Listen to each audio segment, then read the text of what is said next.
we're sitting at a time where it is not as simple. You can't buy it with 2 walnuts and a cricket. You've got to actually have a salary that most people only aspire to have. Like, the mathematics are very clear. We're talking about 6 figures plus in many markets for someone to qualify for a medium price home. So of course there's challenge there. So then you're forced to rent, you're forced to wait, you're forced to downsize, you're forced to make difficult changes.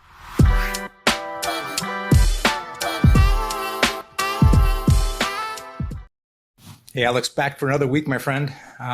Interested to knock this one out. It's been a busy few days, but I want to talk about some things that are just almost rapid fire that are happening right now. And the first one's going to be interest rates. What do you see? What are you seeing right now?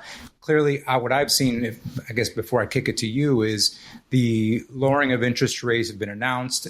We've talked about this before. The interest rates are not a direct correlation to the mortgage interest rates or the cost of borrowing money for someone to buy a home. But certainly they do kind of play into each other a bit. When do you expect, and how much of an adjustment do you expect these interest rates that have been announced at 50 points to come down, trickle down, and actually help the home buying consumer? Yeah. The more I dig into this and learn more about it, basically there is it's actually indirect. So the market, what we found is actually already priced in the 50 basis point drop. So we saw about a point or about 40 basis points adjustment in the 30-year fixed for FHA. So they already kind of priced that in. They front run that. The CME group, which anybody wants to check that out if you want to look at what the percentage chances of what this conglomerate of different analysts and so forth believes that the chances of the interest rates dropping by a certain amount, i.e. either 20, they were going to either 25 basis points or 50.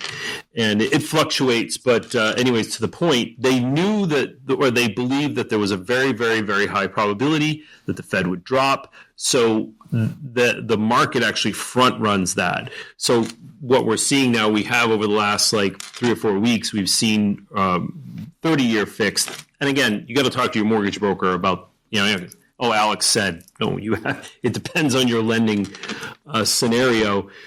That all being said, it already has been priced in. I guess the question now, and I maybe even throw it back to you, and I wanted to just maybe a second point on that, Eddie, that I think needs to be addressed. And we talked about this a little before, because we don't really like to couch anything that we say in here. We want to just speak the truth as we see it. I mentioned to the group, to my team, when we found out about this, everybody's really excited, because interest rates are coming down and there's less of that pushback, so forth from customers, is that it's not really a good sign. You know what I mean? We can be happy about something, but it's not really a good sign that the Fed is lowering interest rate. It has to do with the jobs market. It has to do with, some of them looking at the economy not being good. So indirectly, to a certain degree, interest rates come down, more people can afford homes, it's better for our business. But overarchingly, they wouldn't be lowering interest rates unless they thought there was some problems out there that they wanted to get ahead of. So I just wanted to mention that, because I think it's important for us to understand all of the effects and the reasons of why things are happening and the effects that they have. So I just wanted to say that to the audience, lower rate, it's not a good sign. But let's be clear. I'm not being alarmist, that's great. I love that. But let's be clear that a lot of decisions are made and a lot of reactions are had that are very short term or very short sighted. So I think the easy answer here is, yay, we're clapping, things will get easier to buy, or I'll be able to finally buy a house. And that is important that you're able to afford it. So what is the bigger picture then that we're dealing with?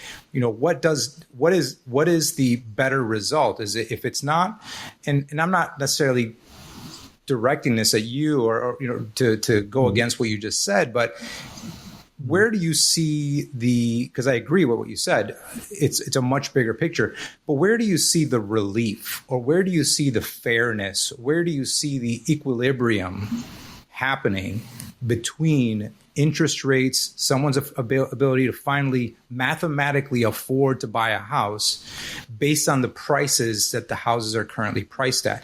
Are we talking about wanting and needing to see those prices come down, which I believe is going to be a huge challenge, especially when it comes to real estate? It's unless there is a major disaster, something really like the COVID happens, or, the real estate bust, which was a few years after you and I got into the business, right? Those are major events. Outside of those, we've seen even after those that the real estate pops back up. And so the idea that we're going to be able to buy a house here in Jensen Beach, Florida for $150,000, 4-bedroom, 3-bath with a pool is never going to happen. Is that a fair statement? I think it's a fair statement, and I don't think that's something.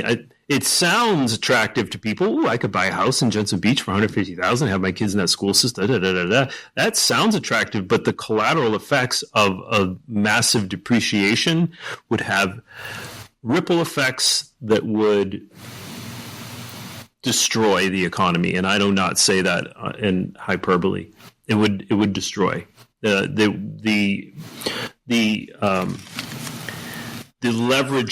leverage, which is like a rehypothecation, right? Which is a big word for bets on bets on bets on bets on bets. That's a derivative market. And if you had that kind of massive depreciation, it would be horrible. So be careful what you wish for, Yeah, I mean, and so it just gets back to me, right? I mean, we could peel that back and go really deep and far along, but that's my whole point, is that the viewpoint of finally interest rates are coming down, I can buy a house, is short-sighted, because to your point, we're not seeing everything else that comes along with it, good or bad, for a longer term. I mean, if I had to take a stab at it, my preference would be a slow, consistent growth.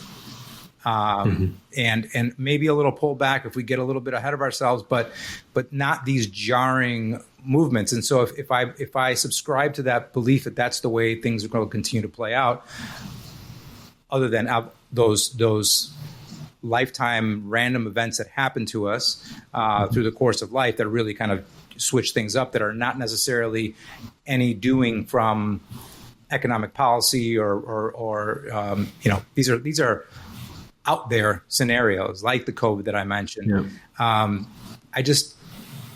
This is the way it's going to be, and we just need to kind of roll with it. I mean, is that too simplistic of an opinion, or what do you think? I don't think so. No, okay. I'll get really direct. There's too much leverage in the system. There, I said it. There's no way to unwind that without significant pain. Like when you unwind it, that means somebody's going to lose. And I think at the bottom line, the only way to protect yourself from what we're seeing, which is inflation, is to buy assets.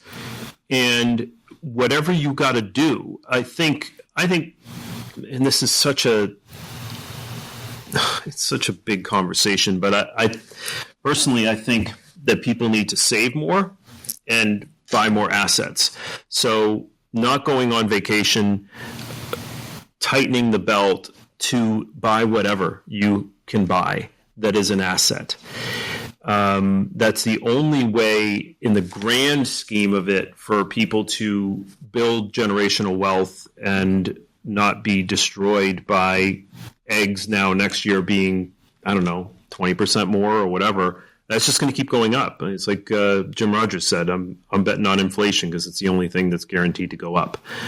And that's why I've bought, I've been a bullion guy. I've been a Bitcoin guy. I've been, try to buy antique type things that hold value, and not liabilities, a la Robert Kiyosaki. It's assets and liabilities, and you want to own assets.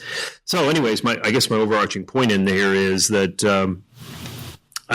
which is like, how do you readjust the total consciousness or belief of a society that I need to have this big house, or I need to be in this area? It's like, no, you just need to get an asset. Let's start there, and then you can start to build. So, well, I think you just nailed it. I think you just nailed it there. There's a lot of pulling back that needs to happen in terms of the way our society has moved forward, and what we value and what we prioritize. And again, you're right. I'm pausing too, because I felt your pause when you kind of stepped out of your seat for a minute. You're like, okay, how deep are we going to go with this? Because the mind starts to go into all the things that create these blocks for us as a society to really think about the fundamentals that you just mentioned, right?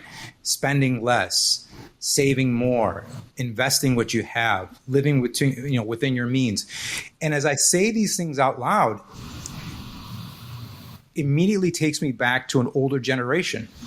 It just does. Yeah. It sounds like my grandfather saying something to me at the dining room table on Sunday night, because we're hanging out with grandma and grandpa, right? Yeah. And there's truth to that. Now, there's obviously evolution happens and we can't get stuck in the past, but there is going to be some solid truths that are from the past that I think we failed to some degree as a society to bring forward with us. And to hold them close to the chest. And the problem too, Eddie, and this again, I guess we're going to get a little bit more into this conversation. The problem is that the whole system is fashioned in a way that through marketing, better car, bigger house, this doodad, that doodad, marketing is just so pervasive to get your money to not buy assets, maybe a house, but not anything else really. And what we mentioned earlier about interest rates is that lower interest rates do not act on the behalf or do not benefit savers. Right? Our grandfathers, interest rates, back in the day were double digits. So if you put $1 in the bank, you're making 10%. Now you're lucky if you're going to make 2 or 3, and inflation's at wherever they put the numbers at. But I mean, it's if we go to all you got to do is go to the supermarket and you see inflation. And so is your savings keeping up with that growth? And it's not. So that's my point, is that the whole system through marketing, buy this stuff that isn't going to grow, it's actually going to devalue their liabilities. And then interest rates have been lowered, so there's no incentive there to save. So the consumer out there, I get it. I get why people don't save. I get it. No, I mean, it's kind of nonsensical. Right. I mean, you're bringing up a good point. I mean, it was a lot more obvious, not only the habit or that, the societal habit of saving made more sense back then, right? Because the return was clear and it was obvious. To your point, double digits. And so it just made perfect sense. So now, we've gotten away from that because it's not double digits anymore. And that doesn't seem like the smart way to do it. So you lose that habit, but you also lose the habit of preparing for tomorrow, or preparing for emergencies, or preparing for your future. That also kind of goes away too. So not only from the practical perspective of, okay, I can't put money into my bank account because you're right, I'm going to get 3%, and what's 3% going to do for me? It's not even keeping up with inflation. Now you've got to have a separate set of skills to figure out a way to leverage your income to invest in a different way. right? Because I know, I'm sure you've seen them online, the memes where, they'll show like a group of older people, and I'm careful using the term older people because, I'm heading there myself, but definitely the gray haired ones that are dancing at a party. And some of the memes are like, yeah, they're celebrating because they sold a house for $1 million that they bought for, 2 walnuts and a cricket, back in 1950 something or other. I think those are hilarious. And there's some truth to that. I mean, it was much more affordable. Yeah. More people could buy. And right now we're sitting at a point. So if we bring this back for a moment to today, we're sitting at a time where it is not as simple. You can't buy it with 2 walnuts and a cricket. You've got to actually have a salary that most people only aspire to have. Like the mathematics are very clear. We're talking about 6 figures plus in many markets for someone to qualify for a medium price home. So of course there's challenge there. So then you're forced to rent, you're forced to wait, you're forced to downsize, you're forced to make difficult changes. And all the while you've been brought up to maybe not necessarily be a saver or an investor, and or you didn't educate yourself to do so. And I'm always one of those, the onus is on me. If I didn't do that thing, it was on me. It was, unless I have some wall that's put in front of me that I can't control, it's on me to educate myself. But I guess that's also, you probably subscribe to that too, because otherwise you're not going to put your pants on in the morning, grab the shovel, and build the business that you're wanting to build. I don't know. Yeah. You're either the hero or the victim. That whole victim just really bothers me. And the other thing that bothers me too is I loathe the idea of going to my grave and saying I should have tried, I should have done it. So that's a big driver for me. But that's more on the entrepreneurial bend. But of course, it is something that you and I discuss on this pod. So that's why it kind of pops into my head. Yeah, I mean, we could dovetail a little bit into that's why. If you look back, I think it was like 1947, a carpenter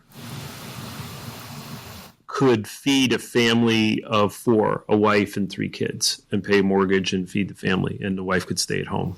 That's not the case anymore. And so I think now in this world that we're in and people are working double jobs or whatever, it's just a mindset shift that, and people aren't educated about it. And I hope maybe this will inspire some people to take a look at what is going on with the monetary system and the repercussions of these lower interest rates for as long as they have been, and the debt and so forth. Our favorite buddies over there at the All In podcast, Freeberg is just constantly on a stump, as was, I don't know if you saw the summit or not, and Elon talking about it. It's just it's so out of hand. You're running adding $1 trillion to the debt every 90 days. And that's the problem. But it's not something that people really pay attention to, but they feel the effects of it, but they don't even know really what it is because they're not educated about it. It's not something that's taught in schools and so forth. Yeah, but even back to the earlier point of, all you're trying to do is see what's right in front of you, right? You're unable to, don't have the time, don't have the skill set, whatever it may be, you're unable to, if you're living a life where that you have to think about today and feeding your family today, it's incredibly difficult to think about even tomorrow. Yeah. Well, hey man, I'm going to kind of give a little plug here because, to your point, it's not something that, people are overwhelmed to a certain degree. Now, I would get off of social media at the degree that you might be, and get off of the Netflix binging and get some education.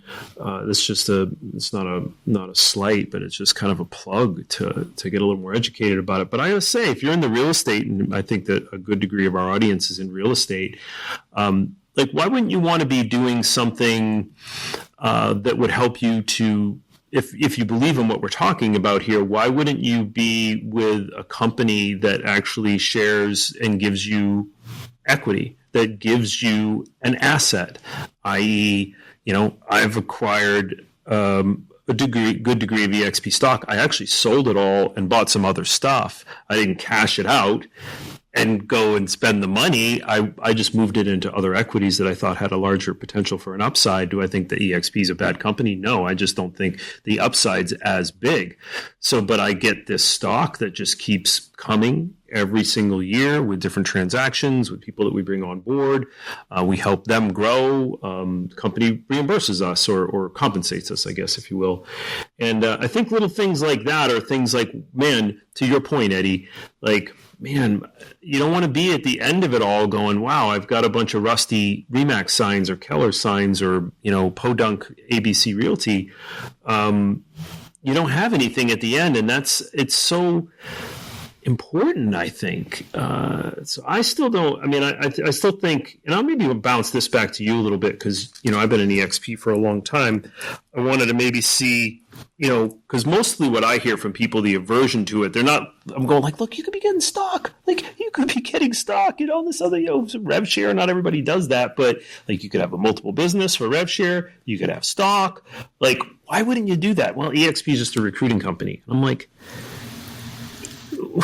it's traded on the New York Stock Exchange. Like, this is, I don't know. Help me out here, man. Like, what am I missing? What do people what's the stigma? Is it just that it's a recruiting company? Like, help me out. It is. I think I'll be frank. I think that's what it is. I think people make a short leap from recruiting to MLM. It's just this kind of shell game, and you recruit, and I can get more, and if I recruit more, and then they recruit, and then the whole and I bring that up because working with a client currently, and they're developing a recruiting system for this is an insurance industry, so insurance agents, independent agents specifically. But there's just so many parallels to what we do inside of real estate, and so. But it's similar. And one of the topics that we had in one of our latest meetings was the idea, and we refer to it as stink. We got to get the stink. This is just very matter of fact and honest. We got to make sure we don't have this stink of this, multi-level marketing pyramid thing that exists. And so, but again, you've got to be astute enough to understand the difference. There are clear differences between that and a profitable, successful, upstanding company like EXP. They're miles apart. But if you're not educated, you haven't spent the time to look into it and really see the differences between this and this, that's on you. That's on you. And it's not because you're trying to, the company's trying to sugarcoat it and make it seem like it's smoke and mirrors, make it seem like it's not that. No, do your due diligence. Understand what it is. Once you can understand really what it is, and that it's not some kind of fly-by-night company that is here today and gone tomorrow, that's not the case. And so please do your research. Please connect with someone. If you are considering, here's my shameless plug, if you are considering joining EXP, just reach out to us. Leave a comment below, message us. We're super easy to get a hold of, and we'll tell you how it is. Alex and I are at a point in our career where it's much tougher to pull something over our eyes. And because we've been in the industry so long, we're able to determine kind of what would really work and what is just marketing garbage. That's my stump speech. You said it, man. I don't think we need to stay on anymore. I know it wasn't something we're going to bring up, but it seeps in from that other thing of like saving and assets. Like it all melds if you see the thread, and you just got to kind of keep pulling at the thread, rather than. Well, let's pull at another thread here. And that is Zillow. Oh boy. I want to, and I'm going to kick this one obviously to you because I know you and your team are certainly invested in the Zillow ecosystem, and know firsthand how it's transitioning from kind of one play to another. Some of the adjustments potentially that are coming up from the latest NAR changes in terms of agency and how leads are distributed. What does their current programs look like? I know you were telling me before we started to hit record here, an even newer change, which is actually even new to me, in terms of how they're continuing to morph their relationships, their programs with real estate agents. Mm-hmm. I'll start first off with, I think that Zillow is an incredible company. I think they were incredibly disruptive. I think they saw something in a space before anybody saw it, and they moved fast. They're very nimble for such a large company. They were a little more nimble when they were smaller. But I really give massive kudos to Zillow for finding a place in the market where they could deliver value. And that's what good companies, especially disruptive companies, do. They get a bad rap, I think, I don't think from the consumer. Sometimes where the consumer will say this estimate is low or something like that, but not like, Zillow's taking over. Like, it's a great user interface. So there's two consumers, right? There's the consumer that's using the product to search for properties, and then there's we're actually, or the agents that pay Zillow to get in front of those customers, we're the consumer as well. So they've got two consumer bases because they put ads in front of these other consumers. They're careful about that and keeping a pretty good, user interface that doesn't have a lot of marketing on it. But they slip it in there, and they're getting people's email addresses, so they're able to cross-market those. Don't think that they're not selling those. And again, that's part of the game. So I just wanted to preface it with that I do not look at Zillow as like they're the enemy or whatever. It's like, it's a company. They're trying to make money. Like, they're not evil. They're just trying to do their thing.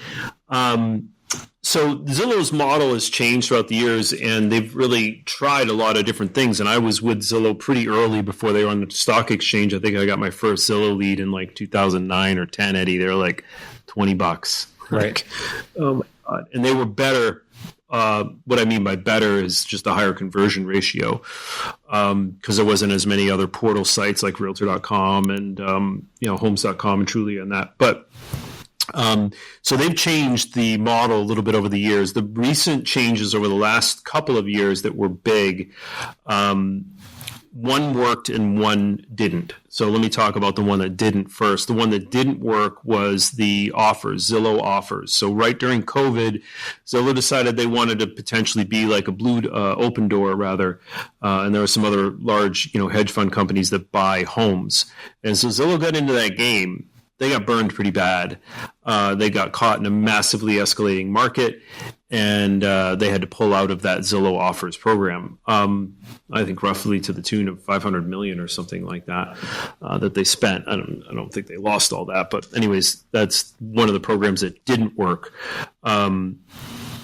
The program that has worked for them, and this is what scares, I think, a lot of people out there saying Zillow's the enemy, is they've gone to and they did different markets as test markets to start over the last couple of years, where they would just do like Charlotte or LA or something like that. And it's called Zillow Flex. And what Zillow Flex is, we need to understand what Zillow Premier Agent is. Zillow Premier Agent is you go and buy impressions in a zip code. And they'll give you roughly, for this cost, this is roughly the amount of leads, direct connects. That's another program that they actually nailed. I mean, I think it's probably the thing that launched Zillow, which was basically an ISA program, an internal sales agent. So when a lead comes in, it didn't go directly to the agent, because they actually did a bunch of, and I was on some of these beta programs for them actually, where they looked at consumers who put in requests for information on a property, and an agent that had paid for the lead, like 80% of the time, wouldn't call the person back. So what they found was that they wanted to kind of up that one level of like, okay, if we can call the customer, because the customer doesn't know, meaning if they request on Realtor.com or Trulia or Homes.com or whatever, and they don't get a call back, they're like, Zillow or Realtor.com, but it's really the agent that bought in that zip code. So you might have been sent to a great super follow-up agent, or you might sent to somebody who wasn't paying attention or didn't care or whatever. And so they created a call program where they called all these leads, got them on the phone, and then connected them with an agent, which was a live connect. And so they really nailed at scale a giant ISA department. And I really think that's what really launched them, because they were able to sell the leads for more. They had market-based pricing, which meant it was based on sale price, but it was also based on how many people wanted to get into that zip code. There was some market-based pricing in that, so I won't dive into that too much. But that was a program that worked for them. But coming back, they started the Flex program around the country. I think it started maybe 5 or 6 years ago, and it has been growing. And so the Premier agent, you pay each month. You can actually have a mortgage broker pay for a certain amount, and they share space with you. So there's a nice co-marketing thing out there. Anybody who's thinking about doing Zillow, and you're working with a lender, and you can do this by the way, you can do this on your website for pay-per-click as well. You can do it for a myriad of different lead sources. RESPA is RESPA compliant, meaning they can basically put money into your account as long as they're represented a certain amount. So anyways, that aside, that's the way the Premier agent works. The Flex works where basically this is why Zillow became a broker, because now the Flex is you get a lead, you close a lead, you pay Zillow 40% now. You pay them a referral. So you don't have to pay for the lead up front. You only pay when you sell, but that's a pretty chunk, right? It used to be, I think it was 25, or I think it was 25 or 30, then 35, and now it's 40. So they're getting the But inquiry. My point is, so Zillow gets the inquiry. Mm-hmm. Zillow acts on it immediately, then assigns it to an agent, and so then the agent just shows the property and takes it from there, basically. Yeah. And then that's 2 years that they own that lead, actually. So just to get a little bit further down the line on that, if you end up selling that customer another property within 2 years, you owe another 40% referral. So the way we looked at it, I don't want to get too far down that line, but that's, we just had, I was telling you the story kind of here before, and this is what kind of prompted this piece in the pod. I was on Zillow for a really long time, and I've flown around the country and conventions and the frills and all that kind of stuff. And I had a pretty large presence here on the Treasure Coast, and I was spending at one point, I think I was up to around $12,000 to $13,000 a month, and had a good return. But what happened? COVID hit, and I got scared. I'll just be blunt and honest. I got scared. I had a little bit of confirmation bias, thinking that there was already a market crash in the works, and that this was going to just be that little snowflake that started the avalanche, right? Right. And obviously, COVID was bigger than a snowflake. But what happened was completely the opposite. Because, coming back to our other conversation, the Fed came in and injected money, or currency rather, that had never been seen before. 40% of the dollars ever created in the history of man have been created in the last 4 years. 40%. So, anyways, my point is that it went totally the other way. I canceled all of my Zillow. I was like, oh man, the sky's going to fall. I don't want to be caught out here with a $13,000 spend. I had a mortgage broker paying for some of it, but I got scared, man. And, in that, some other things happened that were good because we figured out some really good things with Google. So it forced us to do something different, which ended up being a great lead source and actually the best lead source we have from other than Sphere. But we've come back into Zillow in the last year. We've been on dabbling in and really looking at growing the team. The problem with Zillow from a scalability standpoint is that, due to market-based pricing, there's only a certain amount of leads you could buy. So you can't scale that, right? So, but with Flex, you can they will give you, because one of my buddies, Joe Cicero, runs an independent up in Tampa, and it's basically he's like, they'll give you as many as you can handle. Which is, he's got a 80-person team, and he's like, we can't even handle what they send us. So the way that Zillow's now going, I'll bundle this up. We had a zip code that we were doing really well in, and we just got the word it's going to Flex, and we've got to find other zip codes. And we're looking around at other zip codes back to the scalability, never mind A, scalability, but B, cost. So the cost per lead, the return, the ROI, we can't find any zip codes. So whether it was Premier or Flex, the assignment system is still basically by zip code. So they pulled that back away from you or from whoever they need to pull it back from to reassign it under the new.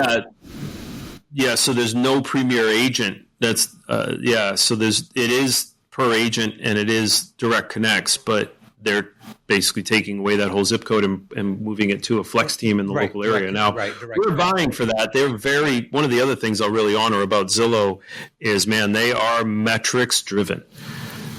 I mean, they got a whole user interface, which is like, speed to lead, amount of calls.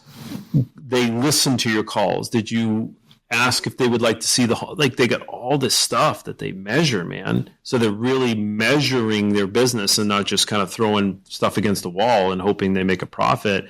They're measuring it. And you have to actually, in order to get Flex, you have to qualify and you have to go through paying a Premier agent, showing your numbers, and then you get asked to join Flex. So stay tuned. So there's definitely a lot more accountability on the agent's part to do all the right things, and a lot of more systems and processes by way of Zillow to make sure everyone's doing. It's essentially, those are processes in place to optimize the success of that lead. That's right. Right. And if that lead succeeds, then everyone gets paid. Zillow just is now taking a little bit more, probably because they're making a larger investment. So, if the return to the agent is, well, the success rate of me closing this lead from Zillow is greater, you can kind of justify a little bit more, giving that 40% back, knowing that your 60% is a lot more locked in. Yeah. And, from our standpoint, look, that's a nice chunk, but there's nothing out of pocket. So if you can grow the team and, you can grow, and look, we take 50%. So that 60% is at 30%. Right. But, if the average price point's $375,000, average commission now probably 2.25, might be 2.5 still.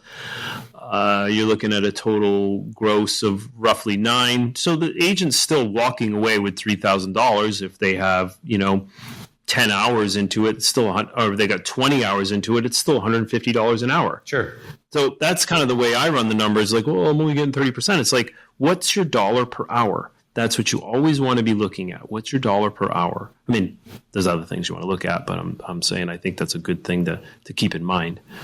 How much of this do you think? How much do you think of these changes from Zillow and any other companies that are doing something similar in terms of lead generation for agents? How much of that do you think the maturing of these systems chips away or takes away from the skill set of a good agent? If at all. Yeah, that's such a really good question. I'm just trying to do my best Elon here to think about it before I answer it. Yeah, because I'm thinking. Is it when we think of skills? Like skills is like it's broad, right? There's different skill sets, right? So I would say that it chips away. I would say pretty significantly if the agent isn't aware. Now, that's one of the things that we talk a lot about with personal development is like, be aware of what's going on. What I mean by that, I think it chips away at speed to lead. So when you're getting a direct connect, you just got to pick up the phone. Now, so that erodes a little bit of that kind of hunger, like you and I had, like just, man, there wasn't any Zillow there. It's like, I just got to hunt, right? Yeah. Smile and dial, baby. Hey, didn't you share before that it kind of chipped away or hurt some of your relationships because you had to get up in the middle of dinner to take these lead calls? Yeah. 100%. Yeah. Well, yeah. It chipped away at my skill set of being a good mate. So I think it chips away at that hunter mentality a little bit, unless the person is aware and says, hey, these are a cherry on top. These are a bonus. These are, hey, this one didn't drop into my lap, because that's the second thing I'm going to mention here, is that you got to be, which is what we do every day. We role play every day. The team role plays 8 to 9. It's a big part of our culture to learn how to have good conversations, the nuance of a conversation, not having the conversation sound transactional, yet also straight line sell, meaning, a person starts talking about Trump or whatever, Biden or Trump. I don't mean to put one above the other. That you kind of bring it back online and you don't talk about, the difference between Buddha and Christ or something like that gets you so offline that you're not driving towards what the consumer really wants, unless they want to talk about how much of an idiot Trump is or something. But so it erodes, I think, to a certain degree, foundational, that hunter mentality. I think it's kind of probably a net neutral on the skills. It might diminish the skills a little bit, but like I've always said, man, like you could give somebody a lead, if somebody ready, willing, and able to go out and buy a property today, which is like, I don't know, a better lead. Somebody's ready, willing, and able to buy today. If you don't know how to have a good conversation and you don't have a decent understanding of the market and the contracts and stuff, doesn't matter. So I don't know if that answers your question, but I do think it's a great question, and I think it does erode just that base level of the hunter mentality a little bit. Unless you're hungry. Again, I don't mean to cut you off, but unless you're hungry and you're like, hey, this one dropped in my lap, but I'm going to get back to prospecting. No, I'm always the reason I ask them these questions is because I'm always fascinated by the evolution of our industry, and I've said this before. I'm not in love with the industry so much where it's like I'm foolish to think that it's not going to change, even to the extreme of potentially going away because it becomes automated in some way with the technology that's obviously right at our doorstep at some point to a much higher degree. So, and I'm okay with that. I'm not like, oh no, not my little real estate business. No, everything evolves, everything gets trampled on, and certainly technology doesn't care about anyone's feelings. And so it's going to come and it's going to create a business opportunity for the right people at the right time who have the foresight to say, I can see that, and I'm going to invest in that, or I'm going to go in that direction, or I can provide value to that new technology because of my level of experience. And I say my as in you, me, all of us who have built businesses. So I'm just always curious to see how the chipping away happens, the evolution happens, and where, more importantly, is there an opportunity, whether it's an opportunity for 50 years or an opportunity for 5 years. That's interesting to me. So I always like to ask those questions. And so if we think about, so one side is technology chipping away, and as services like Zillow and the way they perform or help with lead generation and therefore transactions in real estate. Where are we starting to maybe shine in terms of being new and innovative?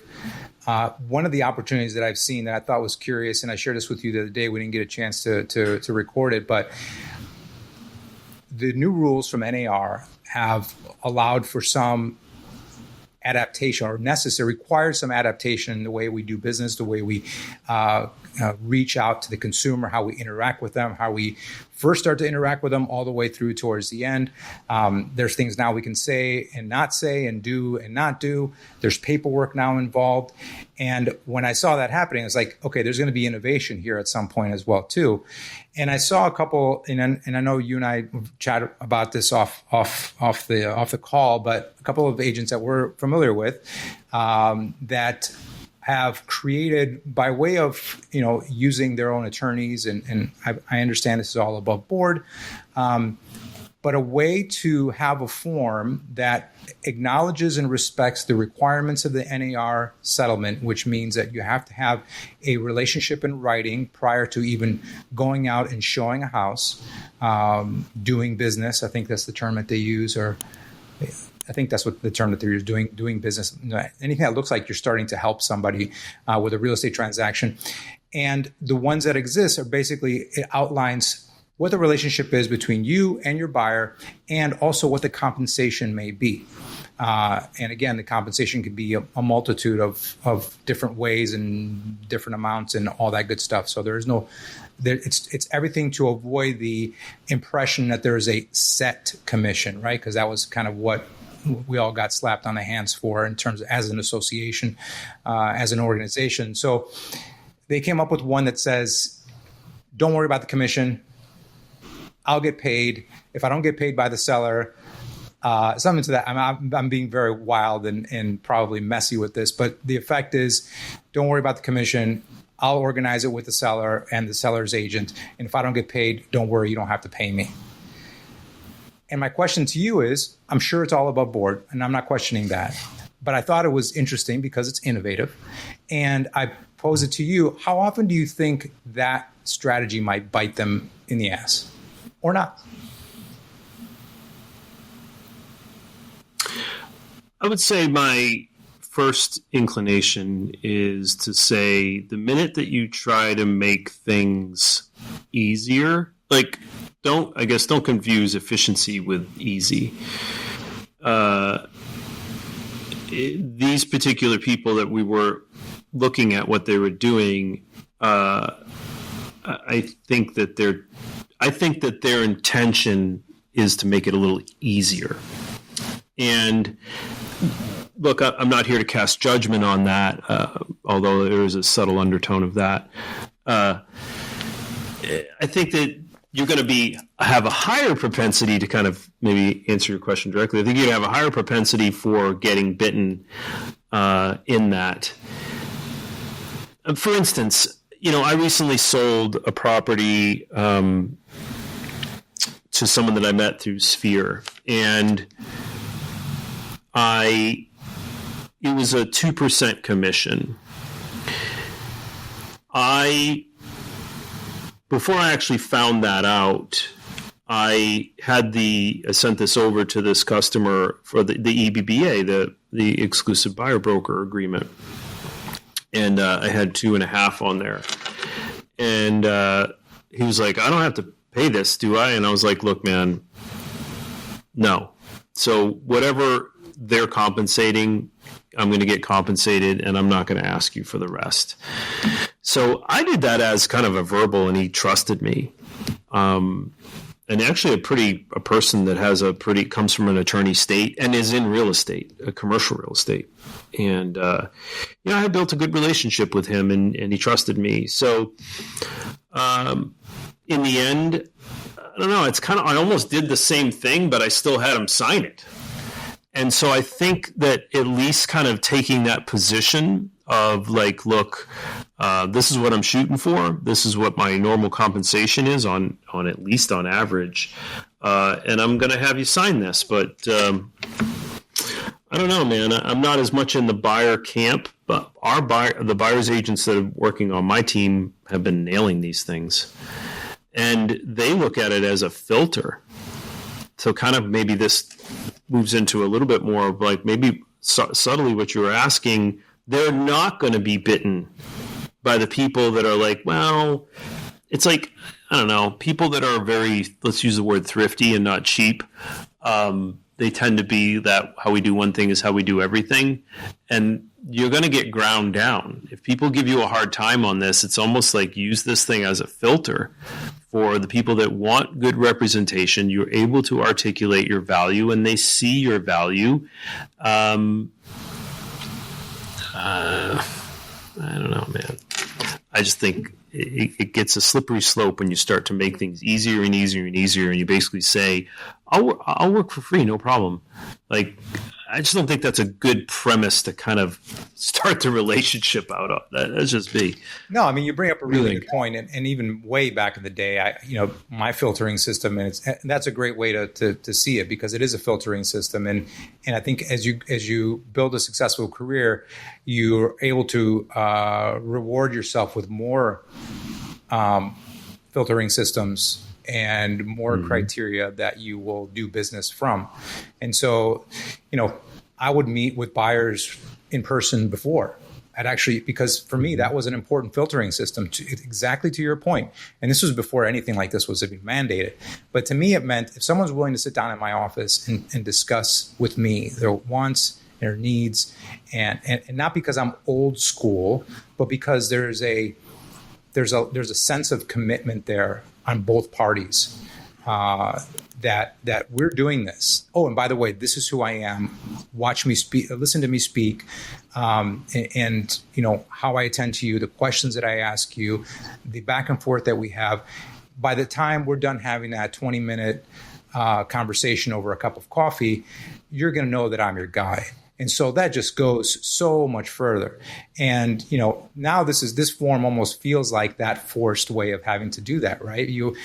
It's forced upon the agents to have someone sign this. Well, but you want to build that relationship beforehand so that they feel comfortable signing a document like that. And so, that it's interesting how some things change, but a lot of things feel sometimes like they've stayed the same, or at least revert back to a practice that should remain and that is valuable and has its place when you're about to serve somebody with what's likely their biggest, purchase or sale in their life.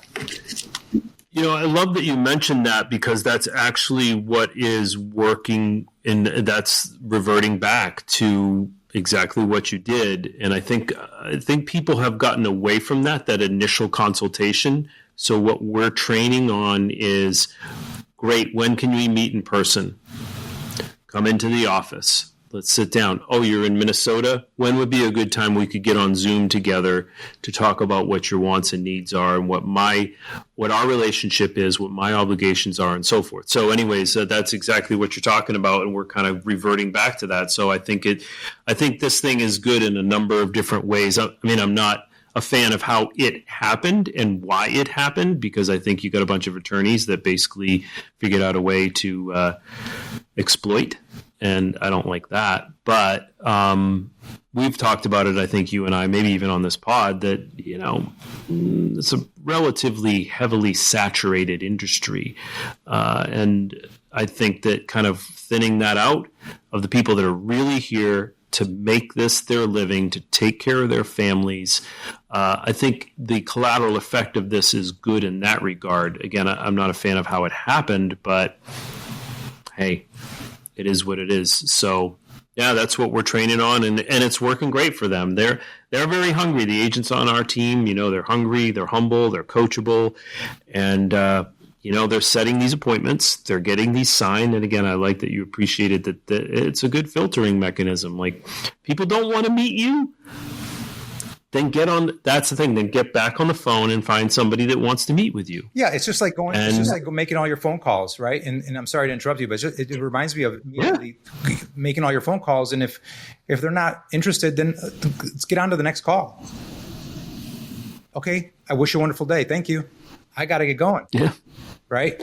Not a clawing to get them to understand, or maybe repeat it in a different way so that that's not what you want. It's not, maybe, at least in my opinion, the way you want to build that relationship. Yeah.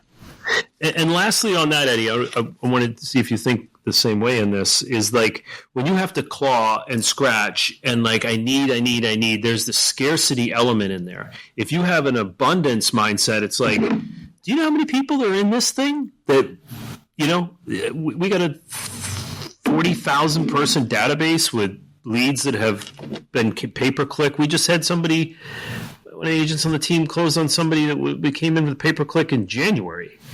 And she was just sitting in the pond. I went in, I do my calls on Thursdays with the team. I sit with the team for 9:30 to 11, and I just make calls. I'm like, who do you guys want me to call? Because I just want to lead by example. I'll call anybody. Like, I have zero fear. Zero. You want to call when we call expireds? Well, you don't know the script? I don't know the script. Right. And call people and see why the house didn't sell.